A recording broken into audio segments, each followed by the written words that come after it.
সন্তান থেকে বিদেশ, সৌদি আরব, ওমান, কুয়েত, কাতার, সন্তান বিপদে পড়েছেন, কোনো মানুষ না জানলো, মায়ের শরীর মন তখন ভালো লাগে না, কেমন কেমন জানি লাগে, কথা বলেন ঠিক কিনা? আহা, পৃথিবীর কোনো কেউ না জানলো, আগে সর্বপ্রথম কে জানে? জোরে বলেন, কে জানে? মায়ের কলিজায় টান লেগে যায়, কি হয়েছে জানে, আমার সন্তানটা মনে হয় অসুস্থ হয়ে গেছে, আমার সন্তান মনে হয় বিপদে পড়েছে, কথা বলেন ঠিক কিনা? মা বাবা কখনো কোনোদিন অভিশাপ দেয় না। ও যুবকেরা, কলিজার ভাইয়েরা, মা বাবাকে খেদমত করবা, সেবা করবা, দুনিয়াও ধন্য, আখিরাতও আল্লাহ তৌফিক দান করুন, জোরে বলে আমিন। আমার বন্ধুগণ, আল্লাহ বলছেন হামালাতহু উম্মুহু ওয়াহনান আলা ওয়াহান, তোমার মা তোমাকে পেটে ধারণ করেছে কষ্টের পরে কষ্ট সহ্য করে, এরপরে আল্লাহ রাব্বুল আলামিন বলছেন তোমাকে 2-2.5 বছর পর্যন্ত দুগ্ধ পান করিয়েছেন, জোরে বলে সুবহানাল্লাহ।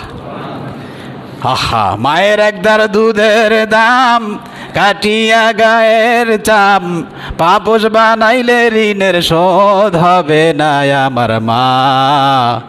জানেন না এগুলো? শুনছেন নি? আল্লাহু আকবার। আল্লাহ আমাদের বোঝার তৌফিক দান করুন, জোরে বলে আমিন। গভীর রাত্রিতে আপনি গলা শুকিয়ে গেছে, আপনার মুখে ভাষা নাই, কান্না ছাড়া কোনো পথ নাই, মা হাজারো ঘুমে থাকেও সন্তানের কান্না শোনার সঙ্গে সঙ্গে তার শুকনা গলা যখন দুধ দিয়েছেন তখন সন্তান জীবন বাঁচিয়েছেন, কথা বলেন ঠিক কিনা? আহা।